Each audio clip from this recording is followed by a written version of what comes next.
This is the Business Storytelling Podcast with Christoph Trapp, available on Google, Spotify, Apple, Pandora, and other podcast channels. Want to play it on your iPhone? Just ask Siri to play the Christoph Trapp Business Storytelling Podcast, also available on Alexa. Here's Christoph with today's episode.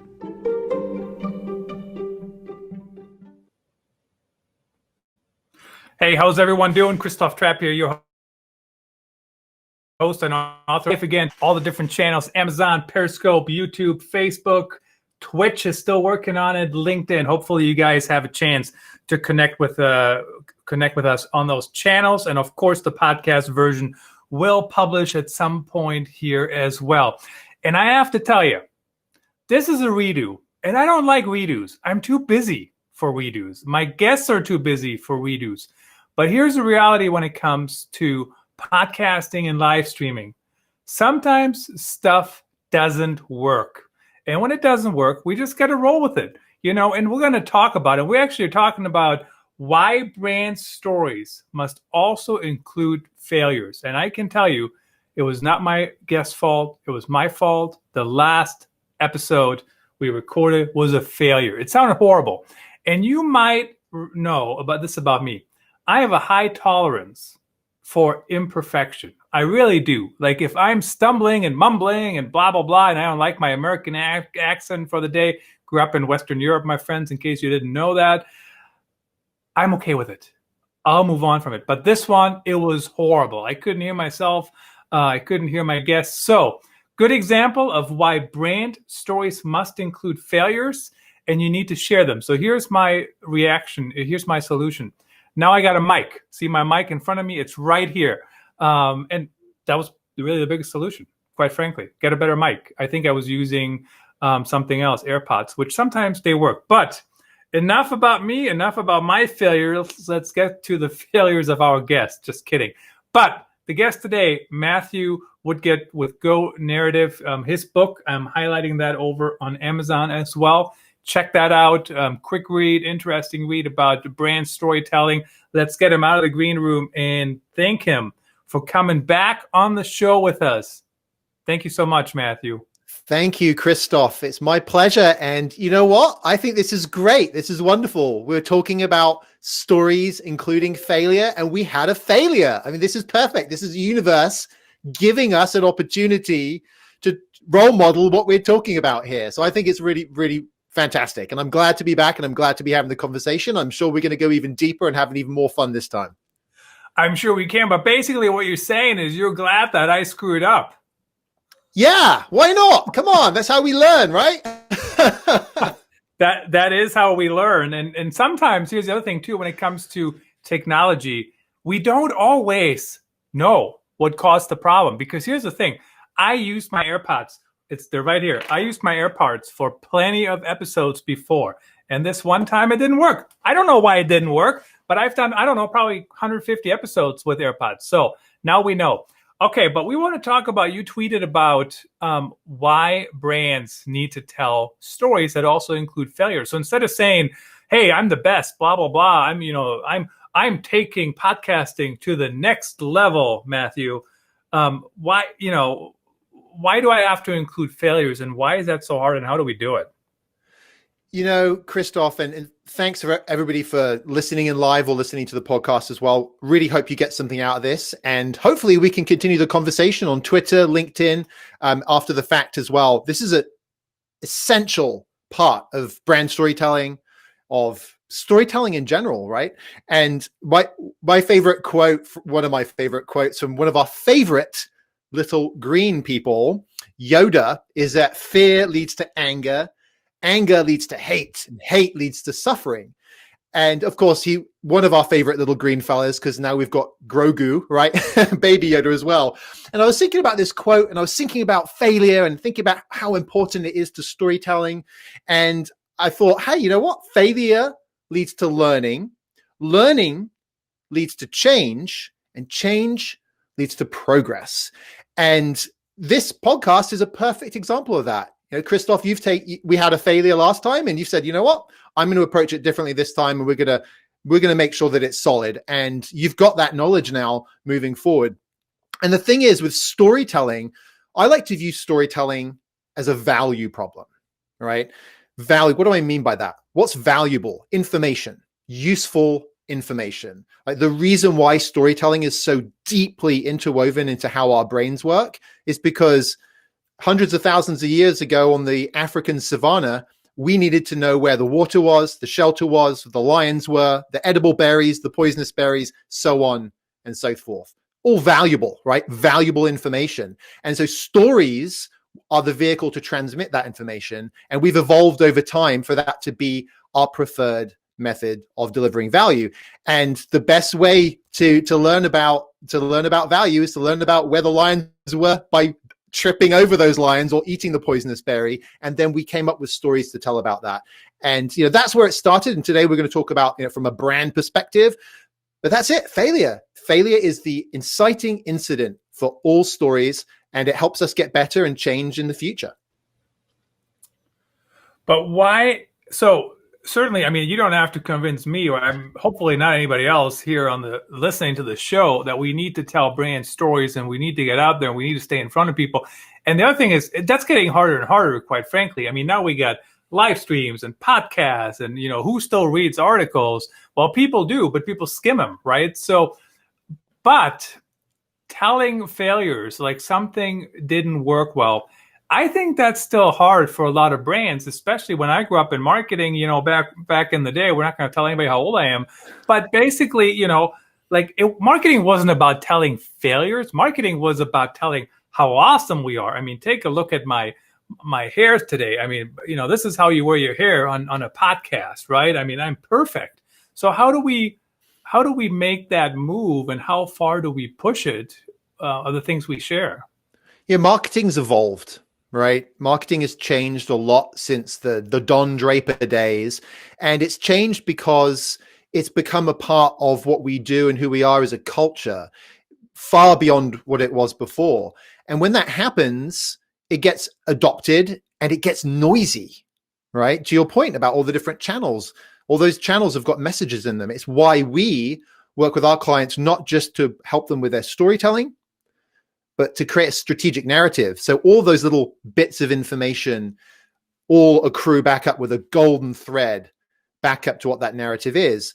And so, back when, in the good old days of marketing, like you say, Christoph, it was all about promoting what you do. But at the end of the day, there's always been an aspect of a different life. Even if you go back to those, all the way back to the Mad Men examples, and you look at the advertising that came out of the 1950s, the 1960s, it's still focused on that aspect of change, being better in some way, whether it was makeup, being prettier, whether it was perfume or cologne and smelling better, or it was buying a new fleet of trucks for your business to be more effective, to go further, faster, and deliver more products. All of those things are predicated on something not being right now. Something's not working, right? Something can be better. And failure is the representation of things not being great.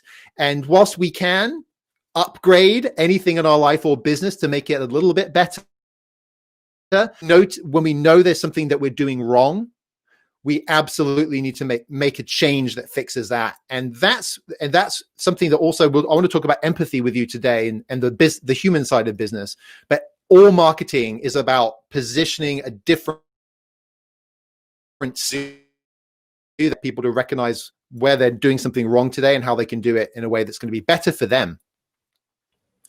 Yeah, and I mean, if you think about it too, like most products, right, as you said, they do solve a problem, maybe even a failure in the system that already exists. I mean, when you think about Uber, why is Uber existing? Why is Lyft existing? Which is kind of just copying Uber, right? But why is it existing? Because the guys that started it couldn't find a cab in Paris, and so there was a failure in the system. It wasn't about them, right? They tried to solve it. And maybe that's part of the reason why it's so difficult sometimes.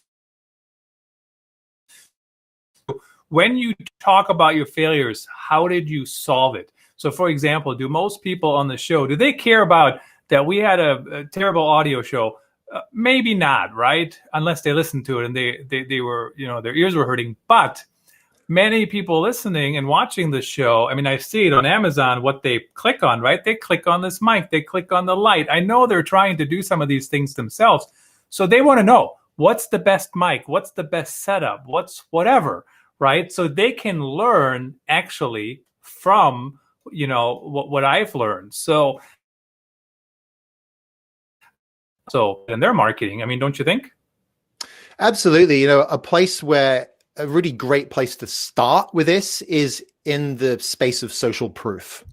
So when I was back at Microsoft, I was in a chief storytelling role for one of the business units. And one of my responsibilities was the creation of all the case studies and the showcase videos for a certain set of Microsoft customers. And when I took over that responsibility, I was delivered the classic kind of infrastructure for case studies and the classic approach that most companies use for case studies. And that is problem, solution, benefit, which is actually not a bad set of things to tackle, right? Problem, solution, benefit. The problem with this approach is that companies tend to move very, very quickly into what they're doing. So they skirt, as we say in England, they skirt through the problem, right? They talk about it in the context, already knowing where they're going to get to, talking about their products. In this example here, it was at Microsoft. And then they rapidly get into all the products that were used and then the benefits, the performance benefits. And so when I looked at this, I was like, well, we're not really connecting with the customers. This serves a purpose. It's the details of the solution, but we've got white papers, right? We've got the evidence of how the systems work and the performance benefits. And there's some elements of that we might want to keep in these case studies, but we could use these case studies, these customer stories, across much more of the sales funnel, right? Bring them earlier on into those conversations, leverage those stories if we can talk about the heart and soul of these companies. And so what I did is I changed the flow and I changed it to why, how, what. So why is this company doing what it does in the first place? What's their purpose? What are they trying to bring to the planet? Are they making something better, faster? Are they helping people in a certain way? Are they delivering a certain thing? What is it that they're doing? Why are they doing that? And then as a part of that, there's challenges they're having. Maybe they've made mistakes. Maybe they've made problems. Maybe they've tried a certain direction and it didn't work out. But really getting to the heart of the matter. Because when we do that, there's something about the aspect of storytelling. When we hear somebody struggling, we want to go into their corner. We want to go to bat for them. We want to support them. And we can start to see ourselves in them. And what is that? What have I just described? Empathy. Empathy really is the gateway drug to getting into storytelling into business. And so when you start with why, you're really tilling the earth and preparing people to be receptive. And then you talk about how do they go about solving this problem, these mistakes that they made? And then what do they do to actually do it? And that's where you start to bring the product stuff in. So you can still keep it there.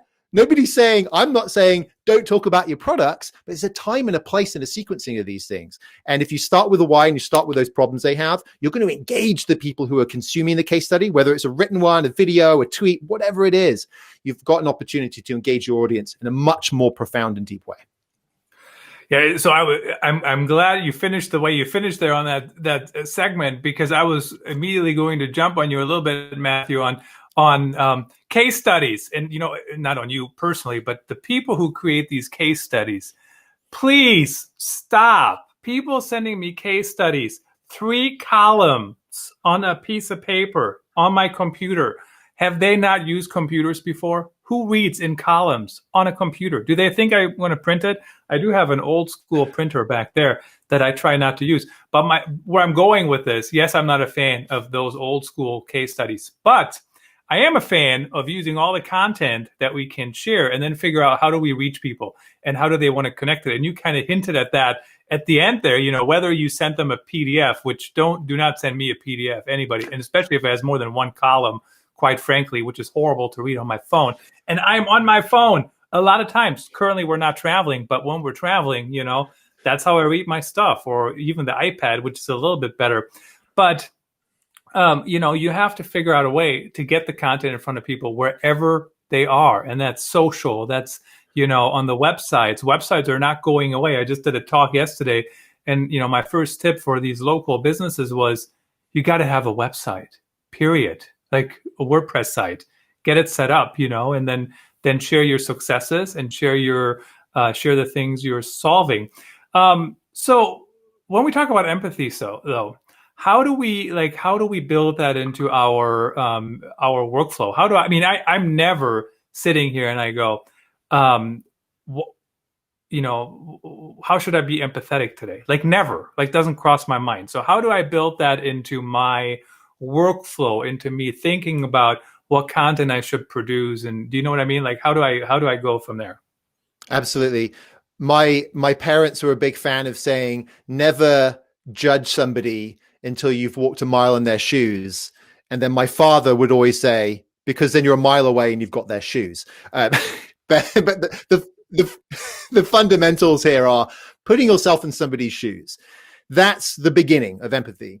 And how do you do that as a business? Well, one of the things we do with our clients is we've got a process called the TRIPS storytelling framework, which isn't in that book. We're actually working on another book, which will include much more of this. But the TRIPS is about taking your customers on a journey, right? A journey. And it's also an acronym. So transformational, reasons to believe, innovation, problems, and stories. That problems step, what we do in that problem step is we say, okay, you've got somebody who's looking to try and capitalize or navigate or deal with the transformation that's happening in the world for their business, for their job, for their life, for their family, whatever that change is. And the reasons to believe talks about the facts, and the innovation is what your secret sauce is, your lightsaber, to stick with the Star Wars analogies there. But P, the problems. And what we do with our clients with the problems, we say, okay, what are the problems that at the beginning, the middle, and the end of trying to navigate this transformation? And I won't go into too much detail about that, but the act of working through what those problems are is the beginning of putting yourself in your customer's shoes.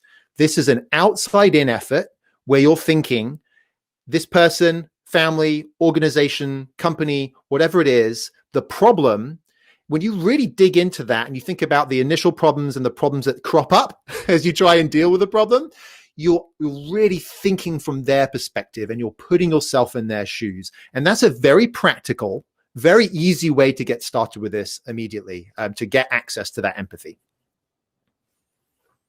Sounds easier than it is. It's a bit of a process, and it takes time to, like I said, we're getting too deep into the problems aspect now, but yeah, but that's the tip of the iceberg.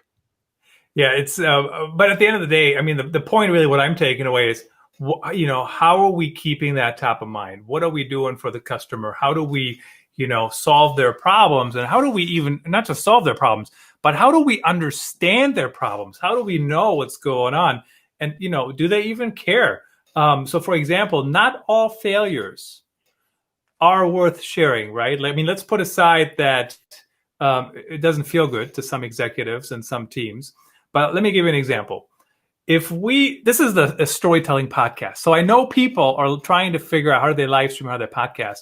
So they care about what mic I have. They might care about what mic I have, what light I might have, and all those different things. But if this podcast was about, I don't know, something else, not related to that industry, they don't care about that failure. They're not going to learn. So you kind of have to make sure the failures we talk about, they're also of relevance for your audience.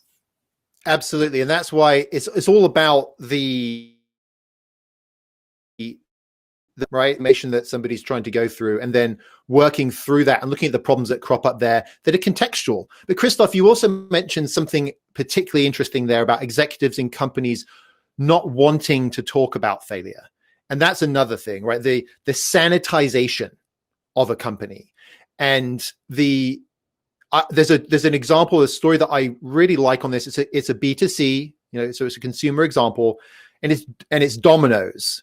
To be fair, I'm more likely to get pizza from a local pizza place than one of the big chains. Domino's responded to their customers' negative feedback about their pizzas tasting like cardboard, and they actually embraced it. And they embraced it so much, they ran a campaign, they asked questions of their audience, they got feedback, they engaged their audience, and they used that to actually improve their product. and deepen the relationship, deepen the customer experience by doing that. And so that's a really good example of a relevant problem that a company acknowledged. They used an outreach to learn more, and they experience and improve their products. And so I think it's a really great example, even if you're in B2B, of, and there's actually quite a lot of examples of companies that have done good jobs here. You know, we won't go into too many today because we've got limited time, but pay attention to that. Look to the companies that admit that they're not perfect. How do you feel about that company? Because fundamentally, business is human to human. Whether you're buying a consumer product or you're buying an enterprise cloud solution, you're buying it from people and from the companies and what they represent.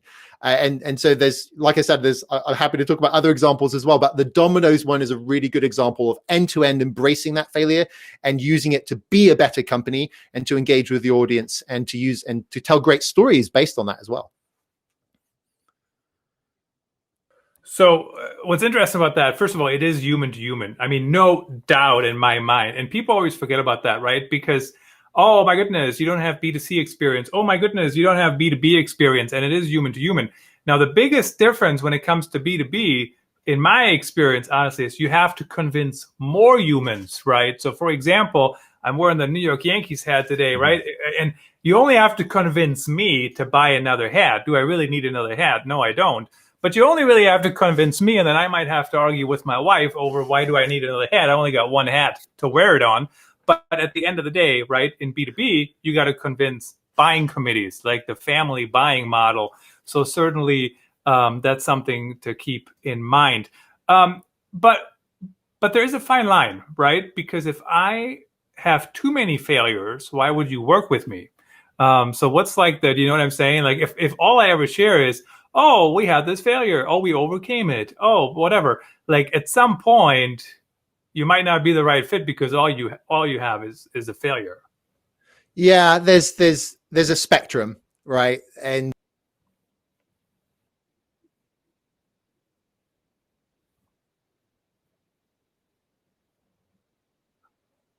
it's really fun way of getting you to be very focused on each slide that you were presenting.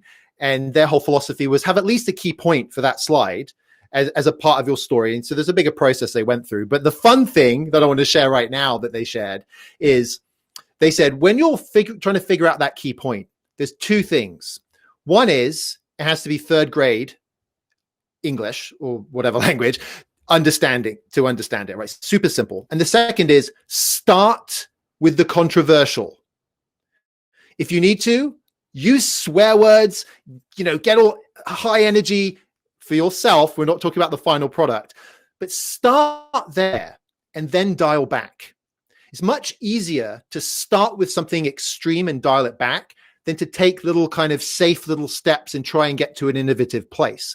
So when you think about failure, think about all your failures. Think about the failures of your customers. Use that as an anchor to draw you in the direction of thinking about the problems that exist and how you help people with those problems and the problems that you've overcome. Many businesses out there, the enterprises aside, and even the enterprises started here, but medium businesses, small businesses, and definitely all the entrepreneurs out there generally created a product or a solution to something they experienced as a problem. It's why I got into this business. I wouldn't be surprised if it's why you got into this business, Christoph. So look to your failures as a source of inspiration for how you can talk about the changes and the problems you help people navigate in the world. It doesn't mean you have to talk about all your failures. You don't have to expose all of that to the world, but start there in your own little bubble so you can really push yourself to think extreme and then dial it back from there.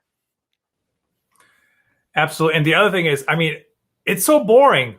To the story, that's just how awesome we are. That just talks about how great we are. And we don't do anything wrong. And look at us, we're winning. You have to that's basic storytelling, quite frankly, right? You have to start with something that draws you in, something that happened, and then you overcome it. But what if you don't overcome it? Is that, what about a story that's only a failure? And do you always have to overcome it at the end of the story? Or how do you feel about that? Well, you don't have to. There's the 7 types of story which became popularized. There's all, as you know, right? There's all these different story frameworks, and there's some really wonderful ones. And in the 7 types of story, that one of them is tragedy.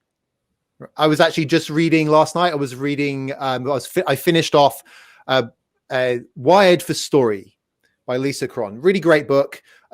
Also, by the way, recently read Will Storr's The Science of Storytelling. The thing I love about both of these books is they really get to the fundamentals of how our brains work and how society works and how storytelling relates to those things. I love the fundamentals. I love kind of getting under, it's probably my engineering background, getting under the bonnet, the hood, as they say as we say in the US, and looking at how it works. And Lisa Cron, in one of the last chapters of the book, she does talk about the example of Romeo and Juliet, right? Where Romeo takes the poison to kill himself because he thinks Juliet has killed her. And then she wakes up because it was actually a sleeping potion. So we have tragedy. Now, tragedy in business, not necessarily a place you need to go to. The hero's journey is leveraged in business a lot. It's a very usable framework. I wouldn't necessarily encourage people to tell tragedy stories in business. But that's something you as a team can talk about, right? You can use that in your teams to talk about your failures and your extreme failures. And then you can actually use those to change your direction as a business. And now we're getting into some business strategy, strategic narratives, and so on. But yeah, that would be a tragedy. And you don't have to tell tragedies. That's not what we're saying today. Absolutely. Very interesting. And guys, if you are wondering what we're doing here on the screen, if you're watching, so I'm producing this with Switcher Studio. Check that out. It's an iPad app. So if you're watching and you see me on my iPad, that's how we're producing this. SwitcherStudio.com, Trap 1, first month off. I don't know. What do you think of this screen share, Matthew? Now I got you in a little box, and I'm in a big one. I love it. It's fantastic. You can do it all on there. And actually, I can move the picture of Matthew around. Let's see if I can do that here while we're live on the air. So watch. So now, boom, where did it go? No, I can't do it like that. Okay. Anyway, that's kind of how you do it. And then, by the way, if you're wondering how we get to all these different channels, restream.io /join/C-Trap. Check them out. Definitely appreciate those 2 companies partnering with me on producing these live shows. And it sounds like the audio is going well today. So tragedy doesn't happen all that much, quite frankly, right? In businesses. And that's not what we're talking about. We're talking about like these little, considerably smaller failures, right? We just don't want it to be so marketing gobbledygooked up, right? That's kind of the main takeaway, I guess. Yeah, we've talked a lot today about brand stories, brand marketing, case studies, those types of things. In those cases, tragedy is not really a good fit. But I tell you a place where tragedy is a good fit, and that is origin stories. The why this company exists in the first place, right? And in doing so, you can leverage that to then parlay into talking about your brand story. So I had a failure that led to Go Narrative, a couple of failures, and I had a tragedy that led to Go Narrative. So the failure was I was actually about to leave Microsoft in a job externally, and then was offered a job internally by a previous general manager who had moved into a different division at Microsoft, Fred Studer, super great guy, now CMO of Tibco. And it was to be chief storyteller for Microsoft Dynamics. There also was some car guys. So that was, I couldn't say no. Let's put it that way. But I sat down, the first day on the job, I was like, okay, I love storytelling, but this is the first time I've formally done it in a role. It's very much a new type of job. First thing I do when I sit down in any new ventures, I looked for frameworks, right? Are there frameworks I can use? And then I can bring those in. I can coach the team. I can help the team make the most of this thing and be more successful. I was super excited. I was like, this is going to be great. This is going to be, I wouldn't say necessarily easy, right? Because no job is easy, but I felt probably more confident than I'd ever been when I sat down in a new job. Oh, Christoph, boy, was I mistaken. I just couldn't find what I was looking for. I found loads of great, like the hero's journey, the Pixar advice, anthropology and transformation kind of approach. I found Boweson and the personal storytelling. I think it was around about that time I started to follow you and Park Howell as well. What I couldn't find any of the frameworks I was looking for to help the product marketing team in that organization get better at storytelling.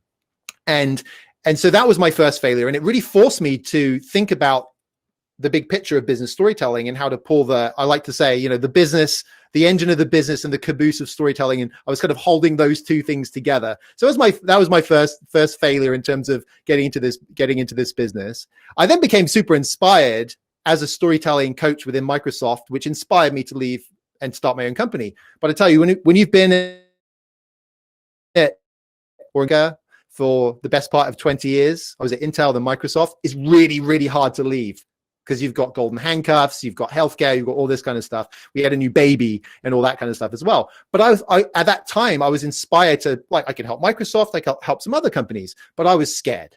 It was, how am I going to do this? This is a big change. It's a big, it's a big shift in my life. Well, in 2015, I got the call that no expat wants to get on from the other side of the world, which is there been a horrible accident and my parents were both killed. And so the family tragedy that represented for me and my sisters and our extended family was profound and took a long time to integrate and to get through. It was a time of great strife, but it also lit a fire under me.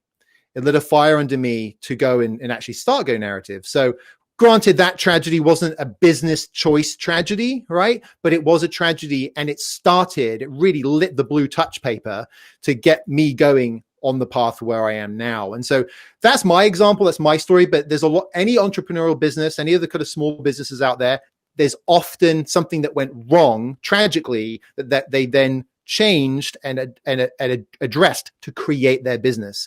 And even quite frankly, if you go back and you look at what, we've talked about Microsoft a lot today because it's a big part of my story and my history. You look at the first application that Bill Gates created was a traffic monitoring application, which are common now, Google Maps, right? You can just see all the traffic, Bing Maps, you can see the traffic. That didn't used to exist. And their first application, the first program they wrote to do that was a total failure, right? And it ended up leading to the creation of a different product, which was Microsoft DOS for the IBM PC. And then that created Microsoft. So there's often a tragic failure that happened where people thought all was lost. You're not going to necessarily use those in case studies. You're not necessarily going to use those in your brand stories every day, but you can tap into them in the right way. And so that would be a way that you can use tragedy in your own business. And the other thing that's interesting to me, honestly, is the whole notion of, oh my goodness, what's on the other side? Of course, the grass is not always greener, but I remember when I played football, it was hard for us to even think about, oh my goodness, what are we going to do after football? What if you move on? And of course, you don't play football forever and ever, right? Especially, competitively, just because there's a limit to what your body can take. Fantastic discussion. Really appreciate you coming on the show again, Matthew. I think it sounded much better this time. I hope it did. We had a good turnout over here on all the different channels, LinkedIn, Amazon Live, et cetera, et cetera. And of course, the podcast the podcast version will go live in a little bit as well. Thank you so much for joining us today. Really appreciate you. Christoph, thank you so much for having me on the show. And thank you, everybody, for listening in. And send us your questions. Love to continue the conversation offline. Absolutely. Thank you so much.